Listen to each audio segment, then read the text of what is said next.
Hello, welcome back to ABI-DOS.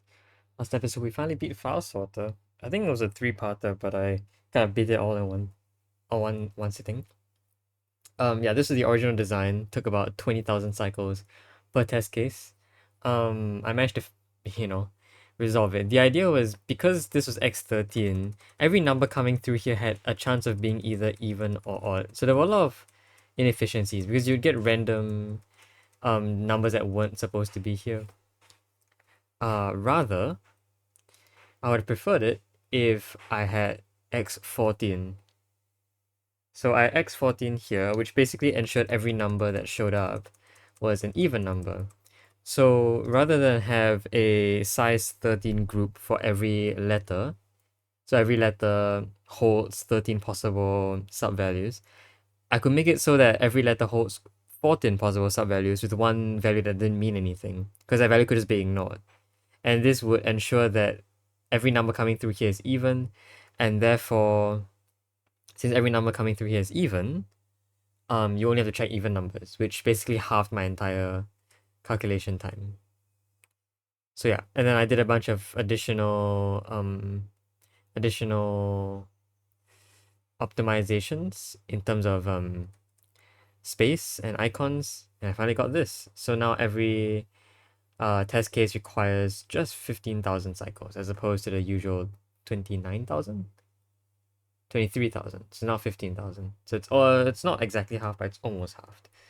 That got me slightly higher on the percentage scale. Not that much higher though. Like you can see here the number of cycles the difference isn't really shown at all.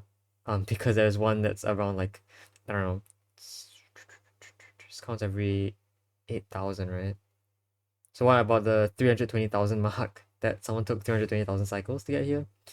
You can definitely tell I did improve on my icon number and space number. In particular, space went from 78 to 61. So that was a pretty big improvement. Anyway, yeah, that's all the updates I have for file sorter.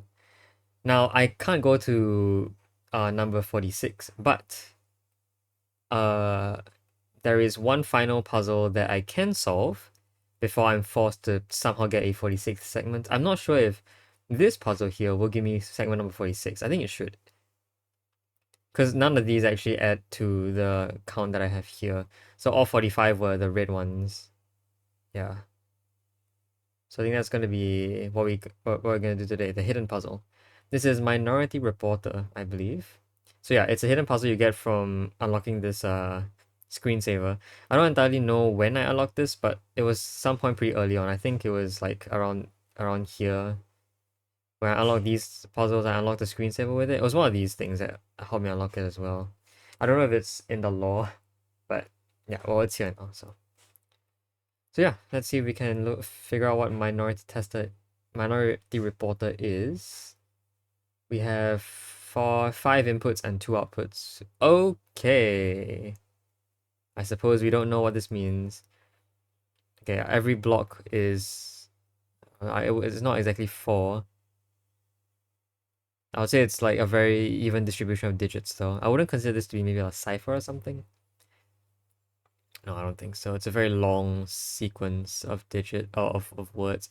I see like barely any punctuation besides like a full stop at the end, which might actually be part of this code itself, L6G period. I do have everything at my disposal, so I think this is a figure out what the rule is and solve by the rule. Yeah, I could see that being a thing. That's really interesting. Okay. So we know the title of the puzzle. It's Minority Reporter. What else do we know? We know we have 4 inputs and 5 out. No, 4 inputs and 2 outputs. 5 inputs and 2 outputs. A lot of these are very, very similar. And these are indexes, I believe. So yes, figure out which is the minority in this set of 5 and report their indexes to S5 and S6. I think the beauty of it might be that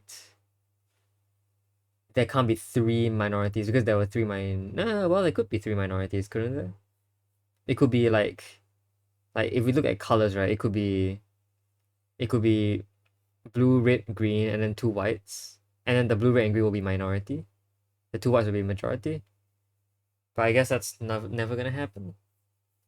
I don't know, but yeah, it definitely looks like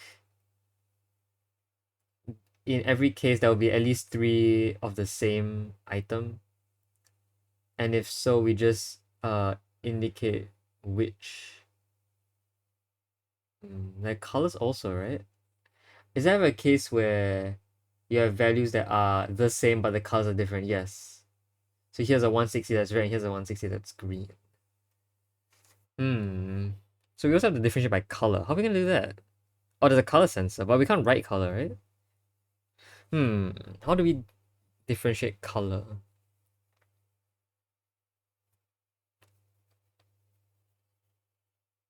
How do we differentiate color? And how do we differentiate minority?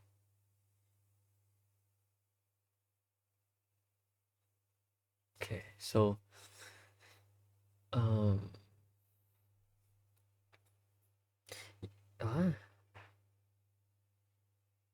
yeah, how do I differentiate two things of different colors?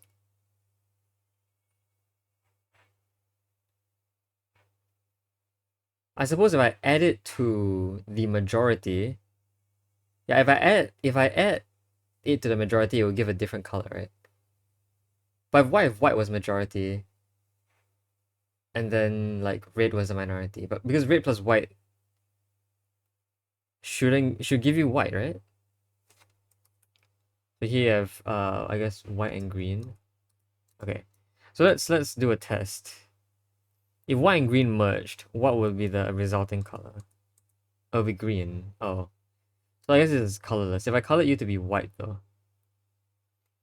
That is not being white, it's being colorless. So this is green. Green white is like the least. Yeah, so what if you had like red being a majority and then white being a minority? Or colorless being a minority here. Then colorless. No. Wait, no, hold on. Let me think about this. What if colorless was the majority and red was the minority? Then the mixing. Yeah, I would think hmm, mixing is the one way I can think of differentiating by color. But if it were colorless as a majority, then mixing becomes a problem. Because to mix with the majority, hmm, hold on. If you had colorless majority,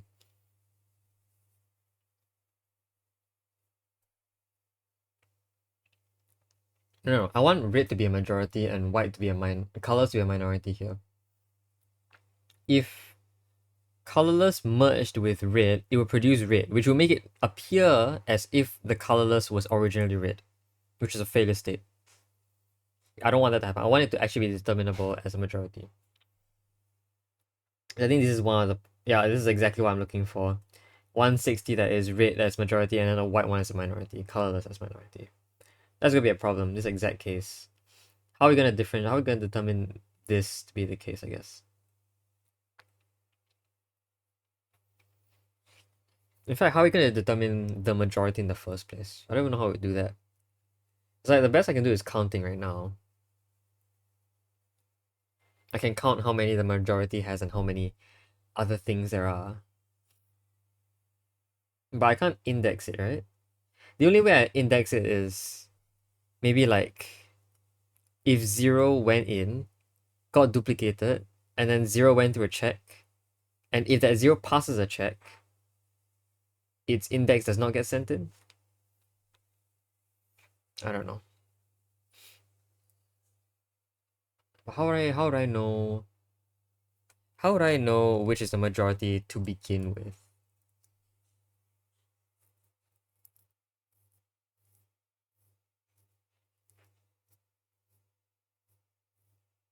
It's not like they will all have to come out at the same time, right?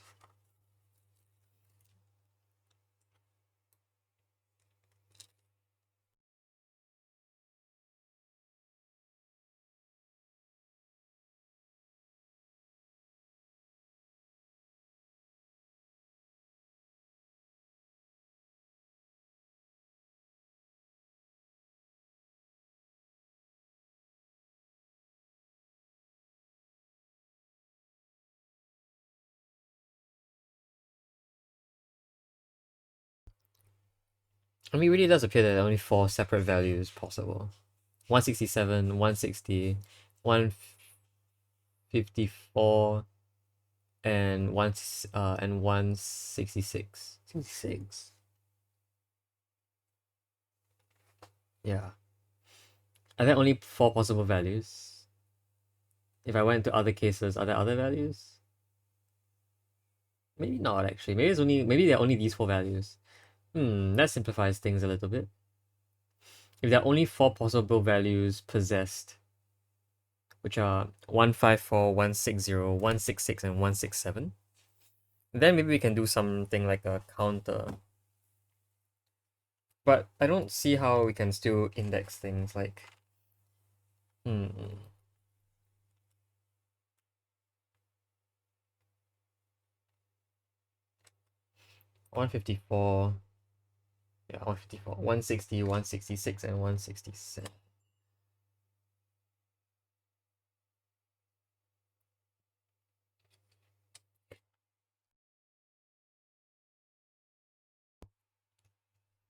Now I can tell you what is a minority, but I couldn't tell you where the minority came from, I guess, is what I would think about.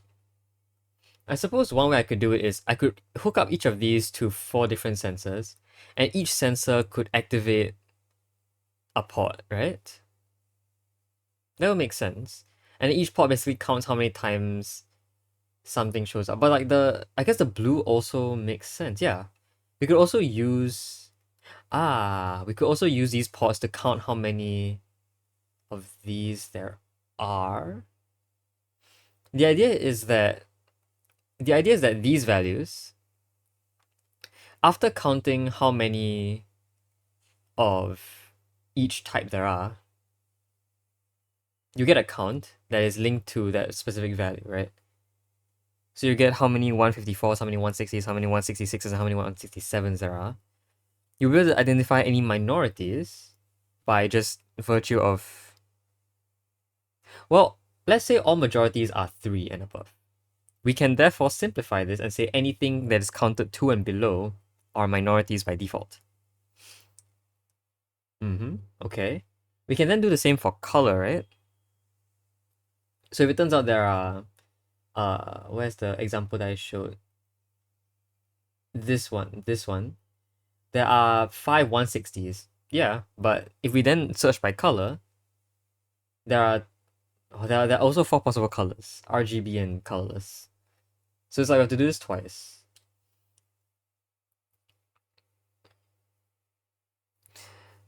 But how do we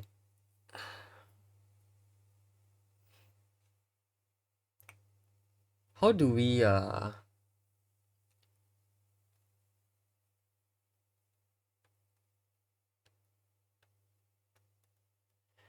write that down? Like,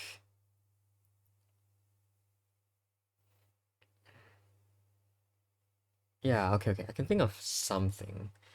The idea is that once I figure out what the minorities are, I simply take the minorities, write them down into some checker, and for whatever these values are, whichever trigger that minority check will get converted into that index value. Right? I think that could work. The problem is that how do I write down that onto so many sensors at once? And I can't simply link them all up to a sensor, right? Can I link them all up to a sensor? To a single sensor? Or do they all have to be...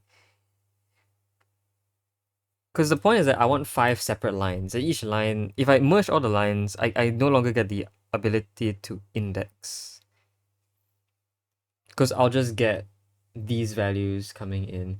I suppose one way I could do it is I could run this line through the checker simultaneously as an indexer does it. So like, while a 5 digits run through, the values A, B, C, D, and E are also run through a parallel line at the same time. And then whenever something activates the minority check, that value is pulled, that A, B, C, D, or E is pulled into the output. Okay, I can see that.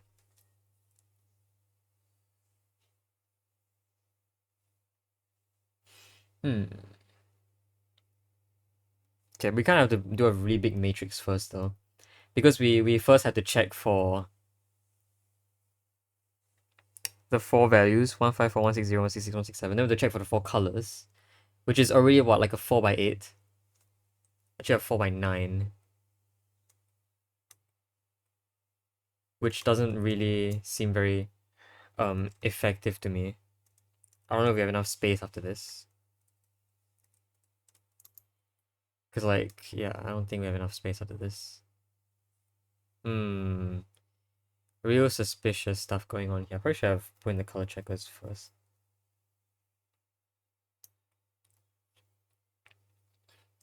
But this at least is known to cover every base. It's just this is going to mess up a lot of checks. Like, look at this. This block is massive. Maybe they all go through the same checkers. Ooh, yeah. If they can all go through the same final check, then they can all go through the same initial check, right? There just has to be an indexing involved. Yeah, okay. So why don't I just do that? Okay. So let's see. Let's try and make this. I don't know if I should make it as compact as possible. I guess that might be okay to try and do. But let's say we run it through these. Each of these link to a Y port that will produce something of value 1. And then it will just be held. Right? I think this works. So you basically get counting. We're just counting stuff now. I'm doing this very manually. Okay. So yeah, if we started off with these 5 values, we'll basically get how many 154s there are, how many 160s there are, how many 167s there are. Then we'll also get the count of how many of each color there are. I think the problem might be that we might accidentally double count. But yeah, you can definitely see some majorities and some minorities here. So the majorities are the blue 154s, followed by white something, and then green something. How do we calculate? Okay, yeah, we know we know all majorities. Okay, hold on. I need to make sure that the release of these items. I want like a B sensor to release all these items at once. Right, but I want it to be far enough away so that everything gets caught in first.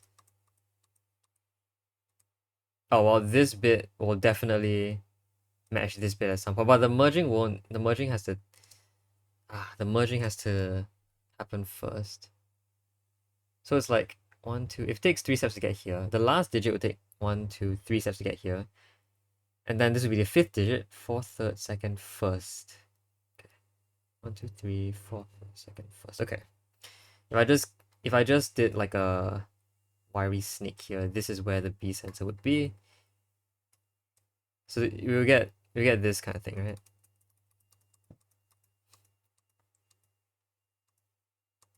And the release comes out here. So you get a release there, and then you can do a lot of other checks. You can basically um but the color one still doesn't make sense because I can write the values as I please.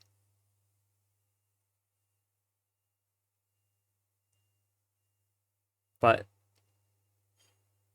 can't really write these as I please, can I? Colors are gonna be hard to work with.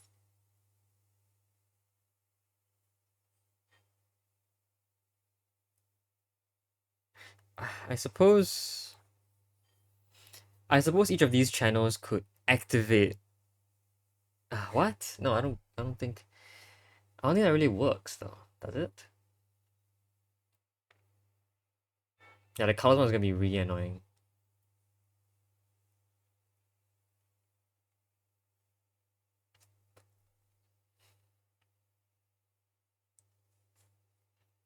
Can I can I can I undo a sensor? Wait. Wait, no. Why does a sensor have this like oh they all do. Yeah, it's this one that has like the on off state. How do I what? Oh, it's locked to be triggerable. Okay, I guess this is the one. So like double clicking will activate this. Yeah, that's what this red bar means, but it doesn't have a red bar, you can't actually activate this. You can, however, use it on nullifiers. I guess that's interesting. I think that is interesting. You can use it on nullifiers. So like I suppose each of these channels could activate a nullifier that will nullify its check. So like if for example this happened, the 3 could activate a nullifier that nullifies the check for blue. So blue does not get pulled out. Yeah, okay. That seems valid, right? And then I mean these could also do the same. But the problem is that nullifiers take up a lot of space. So like you basically get for every color you need a nullifier. Is that true? Or do you only need a nullifier for 3 of the colors and the fourth one is no, that's not it. Also, is there a problem with no, wait, no, let me think about it. Let me think about it. If a color becomes a minority, the thing is a minority by default. Is that correct?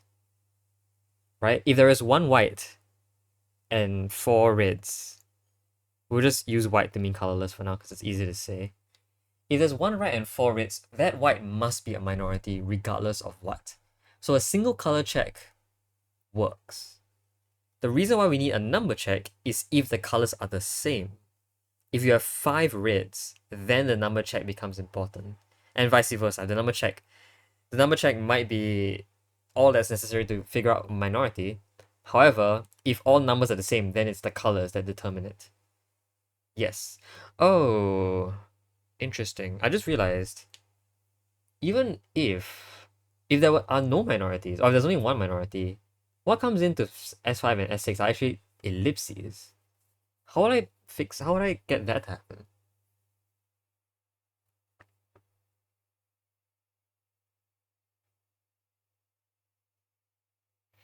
Well, I mean, the presence of something here can activate something that throws away the thing. Yeah, I guess that's the case. Okay, we can deal with that.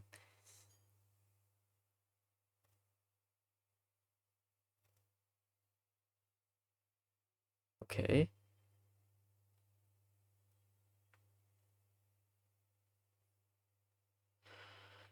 I want to do a little bit of a redesign first. Do I want to do a little bit of a redesign? I think the answer is yes, but maybe we'll think about it. We'll think about it. Right now, I'm trying to figure out what to do next after I've done this. The We're just looking for anything that is no, but if you want to activate a nullifier, the activation works when it is a majority. So we're looking for anything above 2, right? And these will activate nullifiers for themselves. Okay. And I think I wanted to do is I think I want to flip this so that all these come from the other side. And then the output goes this way. The reason why is generally because I sort of want to press this matrix, this computer up against the wall here. And I want as much space possible in the corner for all the final processing to work. Okay. So for now, we'll just edge along the side. We'll run along the side. This should still work as intended. As it does, yeah, it does. And then it's about, at what point does this activate? So it's like if this activated here, This would be here, this would be here, this would be here. So it's about at this point where this must be released. At this point. So about here, I think. That's kind of far away, but it's fine. Yeah, I think this makes sense, right?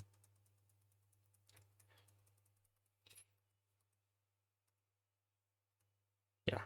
Okay. And then we'll basically have it so that if any of these reports majority, then the nullifier kind of.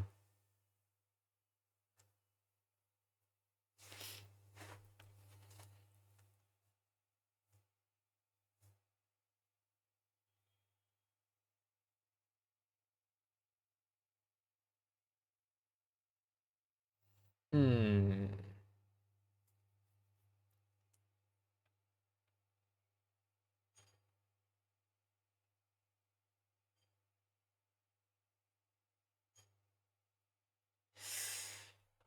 Hold on.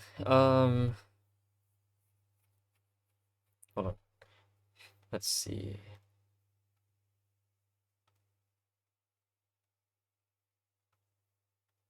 I'm trying to figure out how to get the nullifiers to work out, honestly. It does seem a bit challenging for the nullifiers to work out. I guess we might work with the numbers first just because they're a bit easier to work with.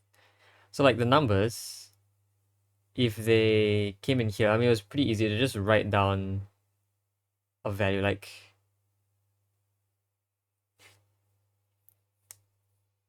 hmm, if they were less than 2, but like here we only check for majorities and minorities. If we check for majorities and minorities, how would we use that?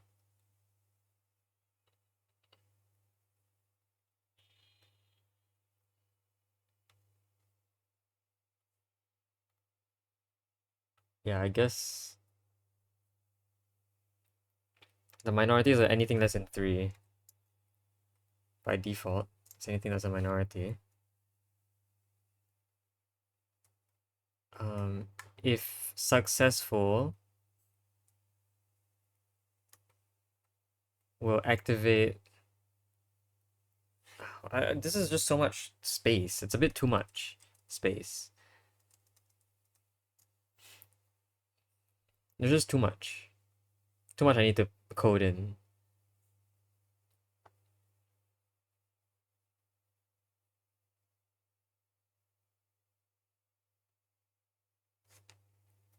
Right?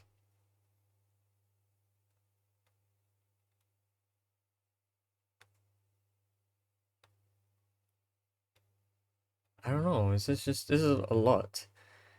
This is just a lot.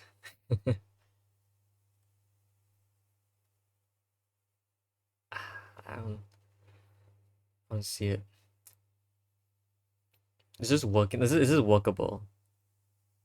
I want to know if this is workable. Can I produce a solution out of this? Or does my solution have to be much, much more compact? Is there an extra step I'm doing here that I could remove? Maybe.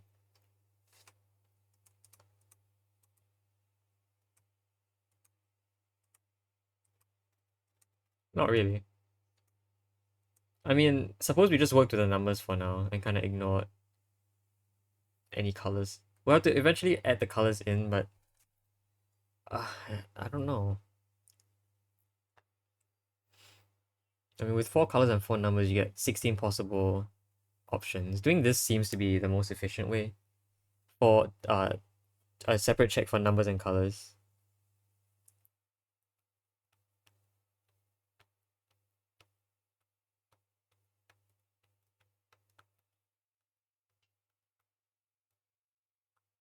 right? So at this point, the ones there will be activating the less than threes. What will that activate? Nullifiers? Maybe. Maybe they activate some nullifiers. And then the nullifiers can...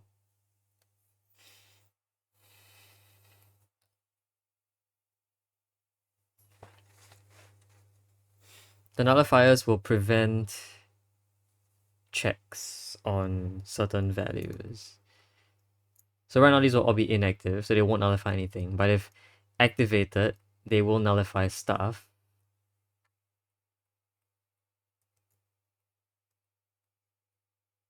And how it's going to work is, yeah, you're gonna have this sort of like line over here. So this will check on this. Oh wait, but no. So it's like this. So you have to alternate like that.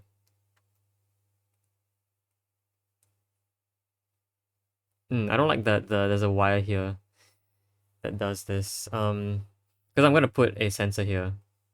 So it's gonna be a bit messy. But like, yeah, and if this is ever activated, then this will affect whatever comes next. I was right behind it.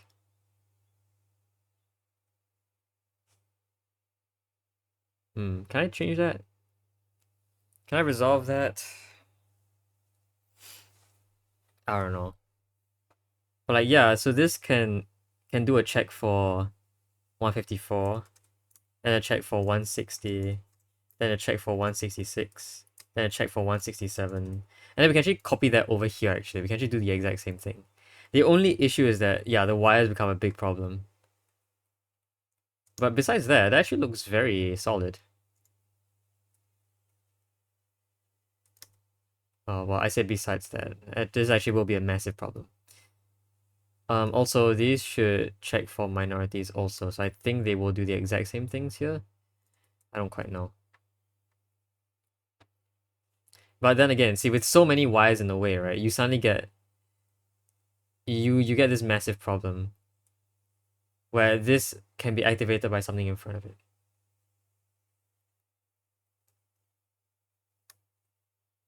So like, okay, now we're gonna check for color, color, color, color. And then, you know, these can all activate stuff here. But yeah, you get all this, you get this stuff, and so this will prevent a check for... Wait, what? Do you want the opposite? This should activate... Okay, if this fails, then this should become active. So these should all start as being active, as if they were failures first.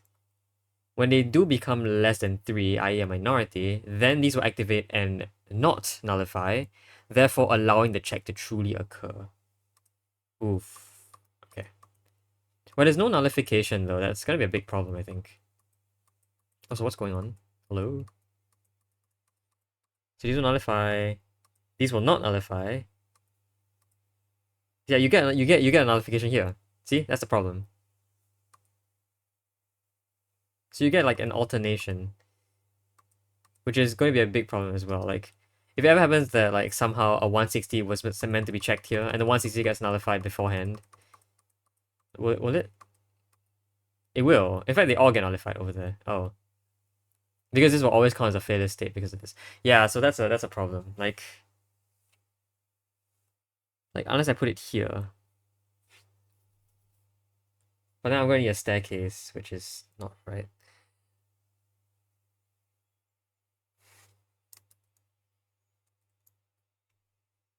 Mm.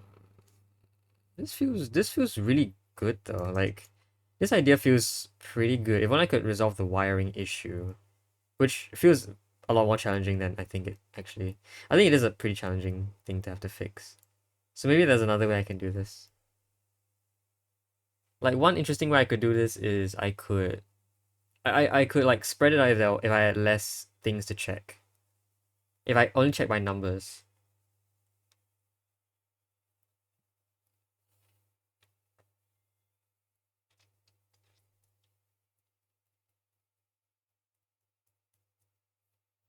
Will colors always be a problem? Is my question. No, right? Yeah, there will exist ones where the color is not a problem but the number is, and others where number is not a problem but color is. Which means that yeah, the both of these checks do have to happen at some point throughout the process.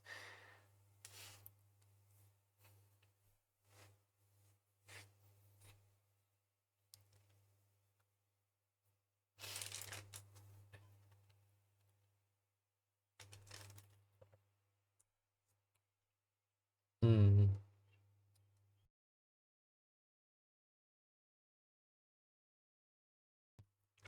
Okay, I'll have to think about it. I think I'll come back to this next time. But yeah, I think we've made solid progress. Like compared to other machines, I think we've made a lot of progress already.